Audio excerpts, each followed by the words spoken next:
I am known to be quite picky about my open world video games, all right? But at this point, it is undeniably obvious that Horizon Forbidden West has an inside track to Game of the Year and another inevitable clash with The Legend of Zelda. What's going on, everybody? It's Zach from Switchforce. Hit that like button and let me know which franchise you prefer in the comments down below. Horizon, Breath of the Wild, because these two games have been intrinsically tied from the beginning. Breath of the Wild 1 and Horizon Zero Dawn both released in early 2017, and they're oddly similar for two exclusives from totally separate platforms and totally, vastly different teams. All right, both games are explorative, open-world adventures set in dystopian futures filled with the past. Ancient technology meets the future, and it's run amok, and you gotta find a way to shut that down.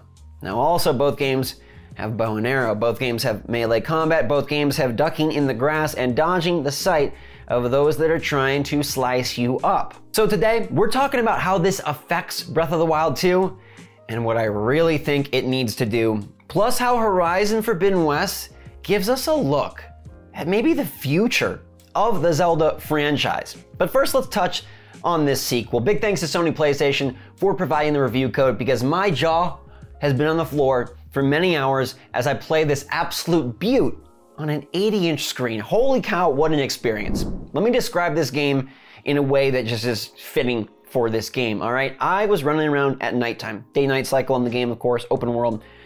All of a sudden, a big red light comes from behind me. I'm like, what the heck is that? Giant monster, iron giant, I don't know. I turn around, boom. It's a sunrise peeking over a mountain. A beaut of a mountain, and here comes a beaut of a sunrise. That moment was the most gorgeous, naturalistic, realistic vista I've ever seen. And in this game, oh yes, the graphics do matter. PlayStation 5 is pushing an absolutely incredible world that is majestic at every turn. And once you enter the Forbidden West, the new territory, you're just gonna love playing around. There's an ease and a fluidity to everything you do. Yes, it's an open world game, so you have side quests and mission markers, but they let the HUD blow away. You can just let the HUD fade and find yourself exploring much more organically, like people loved about Breath of the Wild 1. You see, that was one of the critiques of the original Horizon. The climbing was quite limited, and it didn't feel as free and expansive as Breath of the Wild, where you could bolster yourself up to any mountain peak and see what there was to see. It was much more rote, and here it feels like the world is your playground, like the handcuffs are off. After a few more years of technology progressing and the team building itself better and better over at Guerrilla Games, they've unleashed a Horizon where Aloy is just a blast to control every time you play. In fact, one of the highest honors I can give this game is that I don't want to stop when I'm playing it. They're able to keep the play sessions so fresh. It never grows stale because they've added depth where it needed depth, and they've added flexibility where it needed flexibility.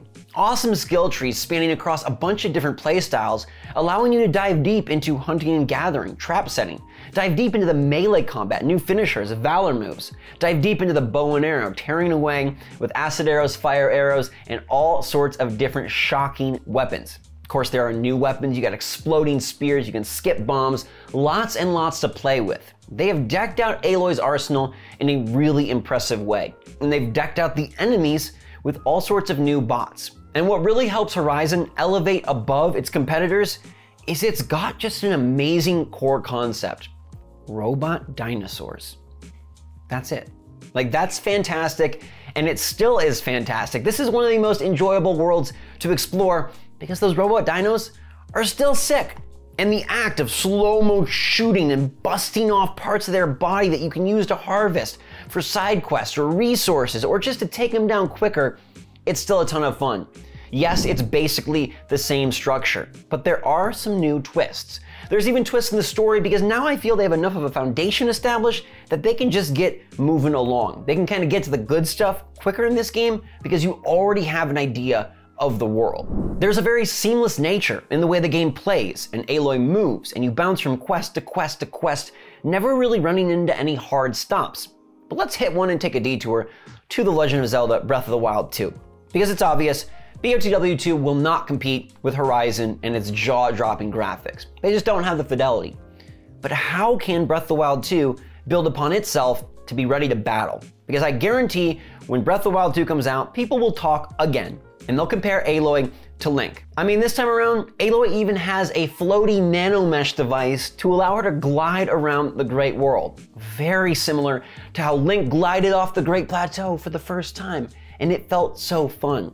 The exploration and climbing is much improved. I'm just walking straight up sheer cliff faces and doing it in a very well animated style. Everybody speaks, the storyline seems strong, the side quests and the dialogue choices are all over with all sorts of upgrades. So what can Link do? What can Breath of the Wild 2 do to upgrade? There's two specific areas I think BOTW 2 needs to make a move forward. Look, the Switch is a great platform for evolutions, and Breath of the Wild 1 was an evolution for Zelda. But it needs to do it again, be better than its last version of itself. Because yes, Horizon is basically the same game sequelized, but there is a whole new world to explore. And even if it starts off a bit slow, once you hit the Forbidden West, like the West Coast gone wrong, it's really nifty. And so I do hope that the new areas in the sky and wherever else they take us are exciting. But most importantly, I hope that The Legend of Zelda Breath of the Wild 2 dives a bit deeper into upgrades.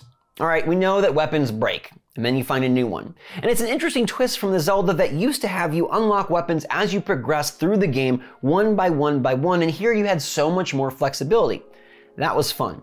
But one thing that makes Horizon great, and I think increases the longevity, is that you do build upon yourself. There are so many skills this time around.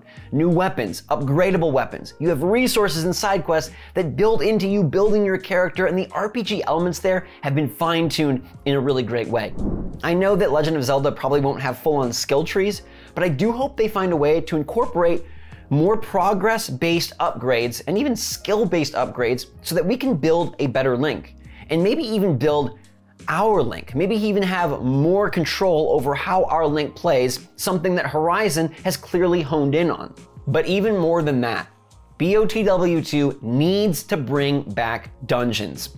As awesome as the open spaces are, when Horizon goes indoors, I get really excited. All right, seeing the cauldron, seeing what the world once was, uncovering a more linear path, a bespoke area, a story that speaks for itself, the platforming there is at its prime. There really isn't much puzzle solving though, and this is where Zelda can show its true merits. Nintendo does the puzzle box better than anybody. And if they can deliver deep dungeons, maze-like structures, and strange locales, set pieces, and brilliant uses of indoor spaces, that will be a major boost for The Legend of Zelda. I mean, it's really what the series is all about, right? Every other Zelda has had that, from Skyward Sword to Wind Waker, Link to the Past to Ocarina of Time. Bring it back. I think those indoor dungeon areas are something that can really elevate the sequel above the original and allow it to have its own special sauce and keep it differentiated from Horizon. There's some of you that are probably saying, Zach, these are separate games, they can exist on their own, and they absolutely can, but I'm telling you, as I play this game, I can't help but wonder. I have Doctor Strange open up a look into another multiverse where I see Nintendo choosing power, and where I see Nintendo making a Zelda game in this style. Man, you can't help but wish that maybe the Switch could do a bit more. Horizon is heroic for your eyes, but it's got an empowered female lead, and it's got a bow and arrow, and it's got an interesting world with lots of open plains. What if in the future we do play a better looking Zelda? And what if we actually play the titular character? I mean, Link is the hero of time, but Zelda's in the title. And I think about, man, if this game was dolled up in a Nintendo dressing, people would go crazy. People would lose their minds if Nintendo was able to realize a Zelda that looks like this, plays like this, has this depth, and everyone talks. I mean, I am personally hopeful that after Nintendo and Miyamoto have allowed Chris Pratt to speak for Mario for over an hour and a half, that maybe we can get some more spoken parts in The Legend of Zelda. I get the whole silent protagonist thing, mysterious, put yourself in the role, but it really would benefit and improve the story and lore. Yes, these are two very different games, with studios that have two very different sets of priorities. I mean, it's Eastern philosophy versus Western. The simplistic purity of The Legend of Zelda versus trying to push the boundaries with the PlayStation 5. I don't know how many years down the road it might be, but I definitely can see a future where in 5, 6, 7, 8 years, maybe The Legend of Zelda is just like this. And back to Horizon Forbidden West, this is a sequel done super right. Like, they did a stellar job of tightening the screws on things that need to be tightened, improving areas that needed to be improved, giving more of what was already great, and then finding ways to make it feel like the future. Can Nintendo do the same with Breath of the Wild 2? They are on limited hardware, but they do have creativity, and they do have an epic team, multiple teams all collaborating on this game that we surely hope comes out this year. I want to see Aloy and Link clash. I want to see Horizon and Zelda go toe-to-toe. And I know a lot of you will prefer Zelda inherently, but Horizon is doing some special stuff. And if you do have a chance to play this game on PS5, you absolutely owe it to yourself to do so. It's going to be hard for this one to be beat for me for Game of the Year. Maybe Starfield comes together as Bethesda's best.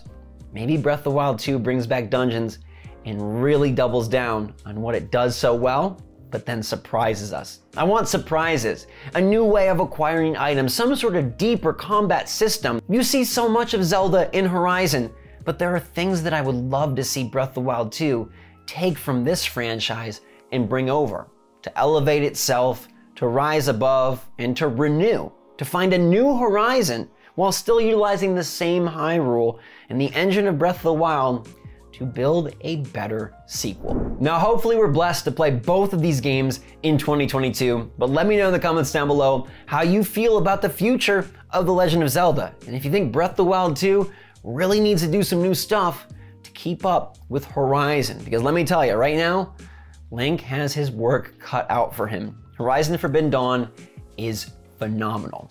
Thank you so much for watching, everybody. I hope you enjoyed the video. Hit that like button on your way out and make sure you're all staying safe, staying healthy, staying happy, staying positive out there. And until next time, thanks again, my friends. Switch Force out.